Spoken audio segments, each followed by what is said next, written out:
যশোদার বাড়িতে তাকে দু চারটি পয়সা দিয়ে তাকে উদ্ধার করবে। আমি তাই যশোদার মেয়েকে বদলাই নিয়ে চলে যাব।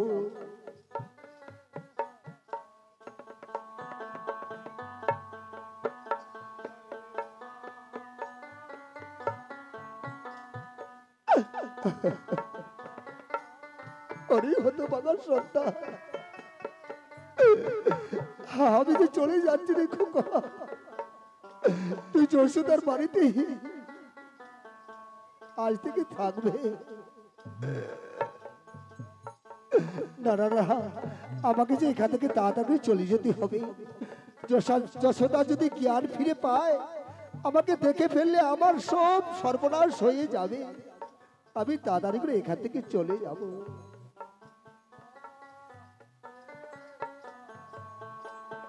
হরে কৃষ্ণ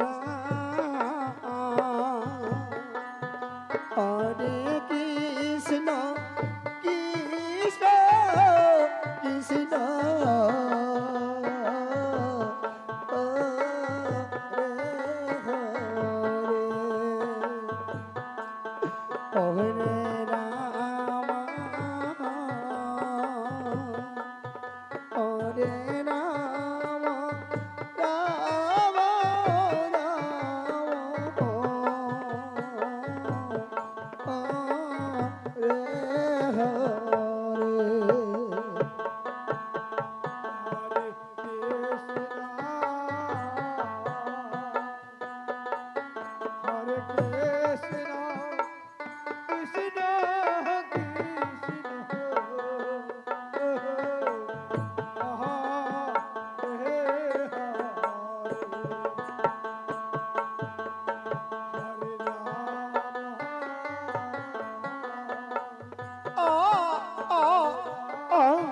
আমার কুলে যে অতি সুন্দর, তাই ছেলে জন্ম হয়েছে।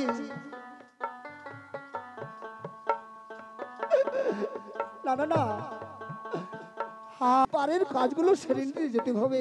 আমি তাড়াতাড়ি করে এখান থেকে চলে যাব।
আমার দৈবকী যে এখনো জ্ঞান ফিরে পায়নি, তাই আবার দৈবকীকে ডাকতে হবে। দৈবকী, দৈবকী ওঠো, এই যে তোমার গর্ভ থেকে অতি সুন্দর মেয়ে জন্ম হয়েছে। দৈবকী, স্বামী গো, আমার গর্ভ থেকে মেয়ে জন্ম হয়েছে, দাও স্বামী, আমার কোলে দাও। এই যে দৈবকী, আমি তোমার কোলে দিচ্ছি, এই যে দাও তোমার সন্তানকে। স্বামী, আমি যে কোনোদিনও সন্তানকে একটিও সন্তান লালন পালন করতে পারিনি, এই মেয়েকে যে আমি লালন পালন করে বড় করে তুলবো, তাই না স্বামী? দৈবকী নারে, এই কথা বলিস নি।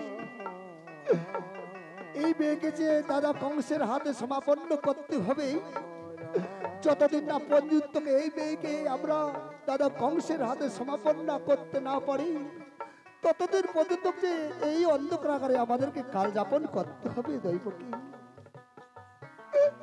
না স্বামী না, আমি যে কিছুতেই পারবো না আমার মেয়েকে দাদা কংসের হাতে সমাপন্ন করতে। মেয়ে যে তা কোনোদিন শত্রু হতে পারে না স্বামী।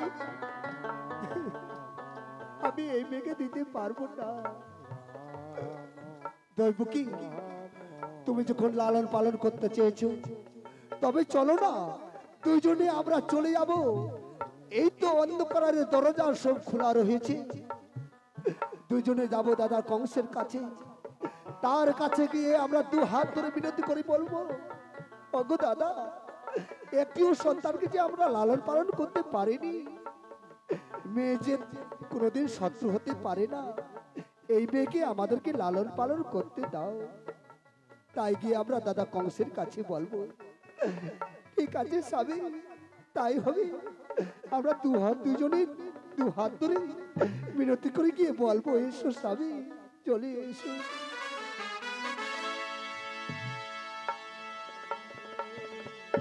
কৃষ্ণ হরে